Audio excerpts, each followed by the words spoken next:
through the rest of the morning and into the afternoon. Now later on today, this evening, it's possible some of you may be down into portions of Putnam or Flagler, maybe St. John's.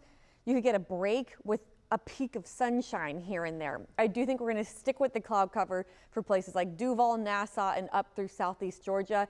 And at times, with some of these rain bands trying to wrap back in, you could get anywhere from light to perhaps moderate rain for those of you in southeast Georgia. Again,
hello everyone, I'm meteorologist Lee Southwick. We just got the 8 a.m. update from the National Hurricane Center, and they're still keeping Debby at tropical storm strength with sustained winds of 45 miles an hour, and it's moving to the northeast at 6 miles an hour, it says. But notice that the cone, they're going to take it down to the south, down to the coast. So the center of Debby, very close to Savannah, and they have it staying near Savannah and moving through coastal Georgia over the next 12 hours. Then as we head overnight tonight, it will likely cross back out into the Atlantic and stay at tropical storm strength. In fact, as it's over the Atlantic, those are warm waters. It could start to fuel and feed the storm again, and it could start to strengthen some. So right now, winds of 45 miles an hour expected to stay at that strength through the rest of today and overnight tonight. But by tomorrow afternoon, it could start to have winds of 50 miles an hour.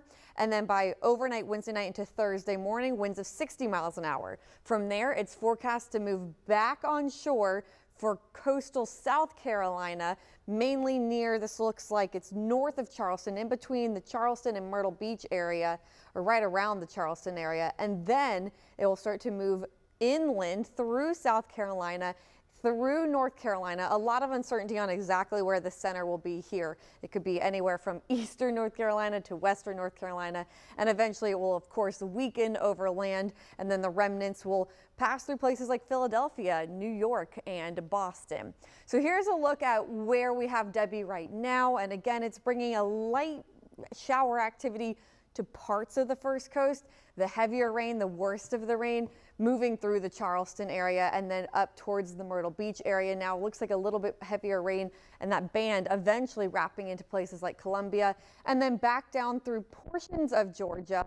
And then again, for us though, it's just this light, almost annoying rain and mist. Not a lot of it popping up on our radar, but I have seen some reports of mist. I've seen some mist on our cameras as well, where it's not even showing rain. So it's just that low level mist that's popping up all across the first coast, but not everyone seeing that rain.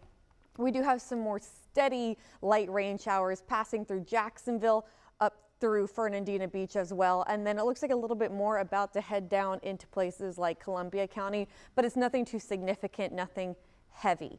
Now, when it comes to our winds, we have wind speeds sustained anywhere from 10 to 18 miles an hour. We do have stronger wind gusts, though. Those gusts over 20 miles an hour. Look at that, a gust of 36 reported in Mayport. So as for the rest of the rain, we could continue to see light showers. Again, the mist and the light showers through the rest of the morning and into the afternoon. Now, later on today, this evening, it's possible some of you may be down into portions of Putnam or Flagler, maybe St. John's. You could get a break with a peak of sunshine here and there. I do think we're going to stick with the cloud cover for places like Duval, Nassau, and up through southeast Georgia. And at times, with some of these rain bands trying to wrap back in, you could get anywhere from light to perhaps moderate rain for those of you in southeast Georgia, again, late this afternoon and into this evening. So some pockets of moderate rain still for those of you across southeast Georgia, light rain for pretty much everyone else. Then we head into our Wednesday morning, light showers out there again tomorrow morning. A lot of us, though dry for our Wednesday, we'll just have those passing showers and occasional downpours that will move through. So let's go county by county and talk about the impacts for the rest of the day. So for Duval County, what we'll be watching for is light rain, and we could get up to about an inch more of rain total for the rest of the day today. But something else that we'll watch out for, sustained winds max 20 miles an hour, gusts max 40 miles an hour. So just take it slow on the roads. Make sure you stay informed. We've had some reports of flooded roadways out there. For St. John's and Flagler, again, very similar story. Light rain, maybe up to an inch total. Winds max sustained 20 miles an hour, gusts up to about 35 miles an hour. So just stay careful on the roads. Take your time. Clay, Putnam, also the same story when it comes to the rain. It's just light rain up to an inch, but something that we are watching, Black Creek. So from Middleburg, Penny Farms, those areas, we're going to watch out for the Black Creek to start to rise. All across the First Coast, if you live near creeks or rivers that are subject to rising, like the St. Mary's River, that's what we're going to watch for. With more rain, especially more rain falling to the north of us, we could see rivers and creeks rising over the next several days. So for Glenn, Camden, and Nassau County, additional rainfall 1 to 3 inches, because we could get some of those bands to bring back some moderate rain for some of you right there in Glenn, Camden, and Nassau. Winds 30 miles an hour, gusts up to 50 miles an hour. And we'll still watch out for the possibility of a little bit of storm surge 1 to 2 feet. So be aware of some of the road closures out there, flooded roadways. And then for Ware, Charlton, Brantley, and Pierce counties, again, you might get a little bit of moderate rainfall with some of the bands later on today. So we'll also say 1 to 3 inches of rain possible. Winds around 20, gusts up to about 40 miles an hour. And last but not least, Baker, Union, Bradford, and Columbia. The good news is a lot of you really coming to an end when it comes to those impacts. So with the light rain, I think you get still less than an inch total. We'll still just have some of those light showers moving on through. And then your winds sustained max 20 miles an hour, gusts up to 45 miles an hour. But watch out for the high water. Again, you had so much rain earlier, so we have some flooded roadways, some flooded areas, and we'll have to watch out for rising rivers. This is from the Weather Prediction Center, a bunch of really smart meteorologists and scientists that put together an expected rainfall total graphic. And what they're saying here, just to kind of bring home the point of what we just broke down, most of the rain falling for southeast Georgia. So for those of you in the Brunswick area, maybe up to around 5 inches of rain. That's what this is saying. And then notice how those rainfall totals significantly drop. So less rain for those of you from Lake City to Keystone Heights, Palatka, and Palm Coast. And then the rainfall totals go up the farther north and northeast you go. If we keep going north and northeast, you'll see much more rain all along the east coast of the United States, because that is the projected path of Debby. So more rain on the way for places like Washington, D.C., New York City, and Boston eventually later on. But as mentioned, we have to watch out for our rising rivers. So we do have a couple of flood warnings in place already for those rivers, and that's something that we will watch for the next several days. All right, here's a time lapse this morning. This is going to be over the last 3 hours. Downtown Jacksonville, you can see the raindrops on the screen. You can't really see the tall buildings there because of the mist, the low clouds. The point here is that it is a gross and dreary morning. So out there across the First Coast, still some rain falling. whether it's light showers or it's mist, and we have the heavy cloud cover too, thick cloud cover, I should say. So same story in Mayport. Usually we get a beautiful sunrise with this time lapse. You can't even see the sun because of all the cloud cover out there and the rain that has been moving through. So far, rainfall totals have been highest out near Live Oak. This is just radar estimated rainfall totals, but it's saying about 16 inches of rain have fallen. Some of the light to moderate showers, but then we have the mist that will continue throughout the day today. Katie? Thank you very much. So we see Governor Ron DeSantis there speaking in the Big Bend. Let's listen in. Not as much damage as we had with Idalia, which is a good thing, but we want to make those resources available. Of course, there's zero interest loans, and so that's something that will be very good. www.floridajobs.org/EBL if you want to apply for the Emergency Bridge Loan Program. We are going to be standing up a business resource center at Taylor County Middle School. We're going to be visiting there later today. It'll be operated by Florida Department of Commerce in partnership with a lot of state agencies, Citizens Insurance, and private sector partners. State agencies and private sector partners are also in Perry, distributing supplies and providing business recovery resources for residents impacted by the hurricane. And the Hope Florida bus will also be deployed to this research center to help bring hope to those who need it. We have now, through the Florida Department of Emergency Management, completed 996 storm-related missions and currently engaged in about 500 more missions. And so these are requests from local communities, counties, municipalities to help with storm response. And Kevin and his team are the fastest in the business at meeting those requests. Heck, probably most states wouldn't even have requests met at all. We are also going to be standing up points of distribution in Jefferson, Dixie, and Taylor County. So that'll happen today. So those are things, if people need food and water, you go through the pods, and those are going to be able to be handed out. Kevin is working with different folks. You know, one of the things when we had Hurricane Ian that hit Southwest Florida, Category 5 storm, massive impact, massive damage, but you were in Southwest Florida the next day, a day and a half later, and you had Publix open, you had Wawa open, you had a gas, all this stuff got open very quickly, and that really made a difference in the community. So Kevin's working. We want gas stations to be open. If there's not power in an area, get them up with generator. Kevin also has fuel that he's brought in. So there's a lot of things that are being done there. But clearly, we understand getting all the different key. Now, Waffle House is going to be open because they get open immediately every time. And Publix does a great job. A lot of these do a great job because they're battle hardened. They understand how these things operate. So Kevin's working with those folks. We want to make sure everyone has the fuel that they need.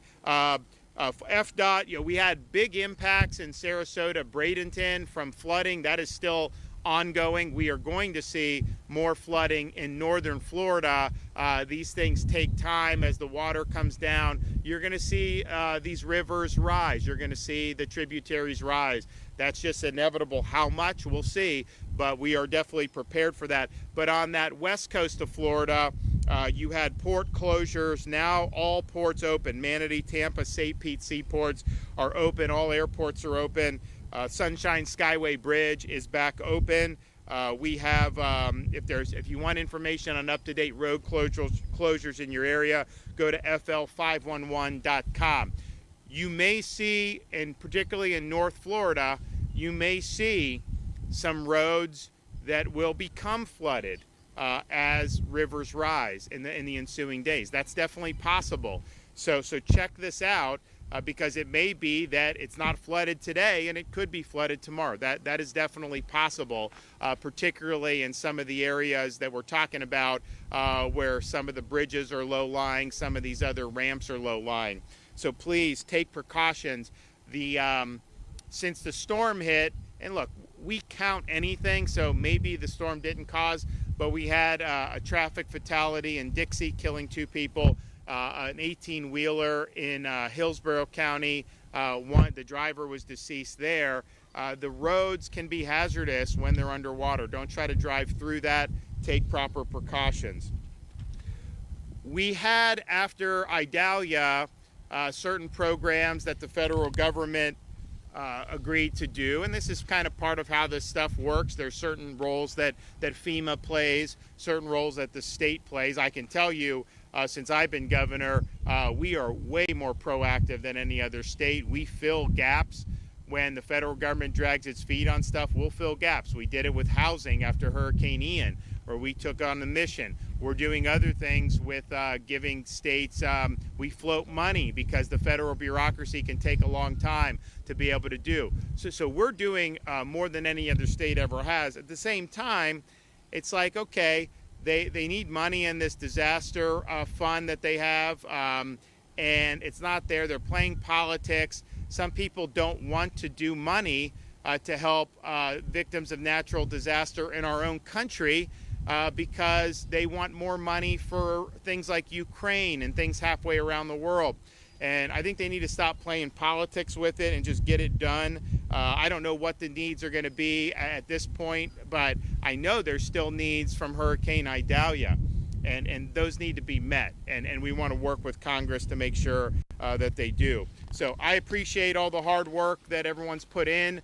We're going to have issues we're going to have to work through on this, but given what we've been through as a state, in our history, this is something that's clearly going to be surmountable for us. And so I appreciate everyone that's involved. And with that, I'll turn it over to Kevin Guthrie.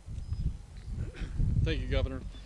It's nice to know that Ben Nelson, who is now a meteorologist in Jacksonville, used to be with the division. He originally came up with the Waffle House Index, and it's still being used today. So, good shout out there for Ben. State Emergency Response Team continues our efforts to provide necessary resources to communities that suffered damages due to the impacts of Hurricane Debby. We have received, as the Governor said, nearly 1,000 missions, and we have fulfilled 600 of those, and we're currently working between 400 and 500 more. We have pumps and flood control systems pre-staged to deploy as requested. The riverine flooding is going to continue to happen for probably anywhere, depending on the river, from the next 3 days to the next 2 weeks. I will say that we have over 100 National Guardsmen right now in Manatee County and Sarasota County deploying tens of thousands of feet of Tiger Dam and U.S. flood control systems to help out mitigate some of the flooding issues there. Speaking about flooding, our recovery teams and our mitigation teams are out in the field today and tomorrow conducting assessments as it relates to flooding to expedite that process and make sure that we comply with the 180-day rule. There's a 180-day rule about flooding issues and permitting that the federal government has. So we're on that from day one. That's going to be very, very important that people understand that. We have 180 days to fix some of these flooding issues. If your home has suffered significant flood damage, ensure that the electricity is off and that you are wearing appropriate safety gear before entering. For more information on what we call muck and gut, that is, in other words, muck out what you have. I know the survivors here in Steinhatchee with Idalia have been there, done that. So again, make sure you go to our website and look for that information on taking the sheetrock out, gutting out the system, drying out the boards, the 2x4s and other wood inside the house. We also talk about how to get that to the street for debris collection. You need to separate that away from the appliances and other type of material that you put at your road's edge. But please make sure you go to our website on that, floridadisaster.org/guide. As officials declare it safe for you to return home and assess damages from Hurricane Debby, remember to take close-up and far-away pictures of any damages to include the high water marks. Again, in some of our riverine areas, the high water mark has not happened yet. So you may need to take pictures over multiple days until you find out where the high water mark is at. Having these photos will help you file your insurance claims more efficiently. So again, as he's standing behind me, I'm going to beat him to the punch. Make sure you call your insurance company. Make sure you call them and report what you have. If you are without power and using a generator, please make sure that you follow our 20-20-20 rule. That exhaust needs to be 20 feet away from your home, away from an open door, heading away from the house. If you have to refuel your generator, do not refill your generator with fuel while the generator is running. please turn it off and wait 20 minutes, let it cool down. And then spend $20 to purchase a carbon monoxide / smoke detector for your home. All right, we can prevent a lot of deaths by doing that. If you're beginning the cleanup process, please ensure you are wearing the appropriate safety gear. Never handle any down power line, and please do not attempt to cut lines away from the house. You could be cutting a fiber optic line that provides access to 911. You could be cutting off the internet. You could be cutting social media, cell services, or the power itself, which may be a live line. Make sure you sort debris, as I've already mentioned. If you are in need of assistance, you cannot remove the debris yourself, you cannot cut that tree, please call our crisis cleanup hotline. We will match you up with a volunteer agency who will come and do that for free. Again, for free. That'll lead me to another point. That number is 844-965-1386. That's 844-965-1386. Volunteer organizations are free. They will never ask you for money. If somebody is asking you for money, there's probably a better than 90% chance that is a scam. You need to report them to the Attorney General. You can do that at her website. Please be sure to follow us and the agency on all social media platforms. That's at FLSERT on X and Instagram, and at FDEM on Facebook.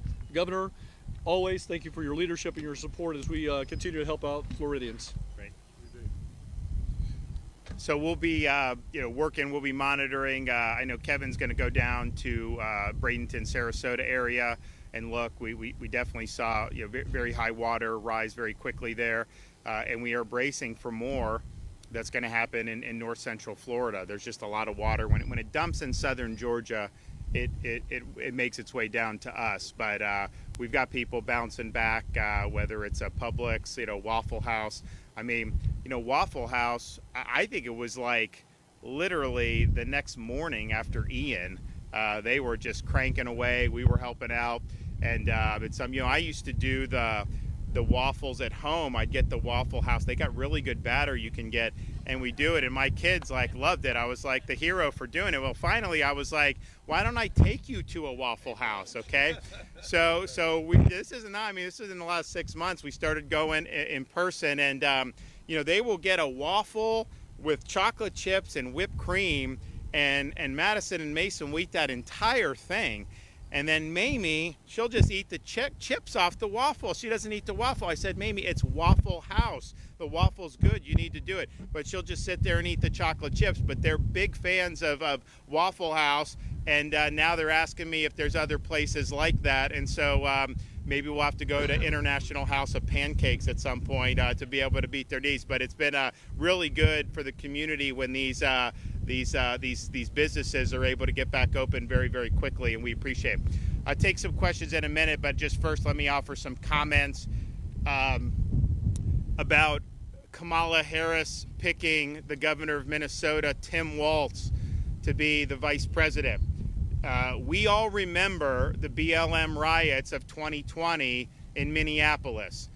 Those were riots that Harris egged on and raised money to bail out the rioters with the Minnesota Bail Fund, and they're riots that Tim Walz, as governor, sat back and let happen. He sat back and let the city of Minneapolis burn. That city has been gutted as a result of those riots. We would never allow that to happen in the state of Florida. So this is a ticket that really represents the spirit of those 2020 BLM riots. So that is Governor Ron DeSantis. He is speaking from the Big Bend area where Hurricane Debby made landfall yesterday around 8 a.m. So make sure you stay with us. First Coast Living will continue after this. This has been a First Coast News on Your Side special report. Tracking Debby.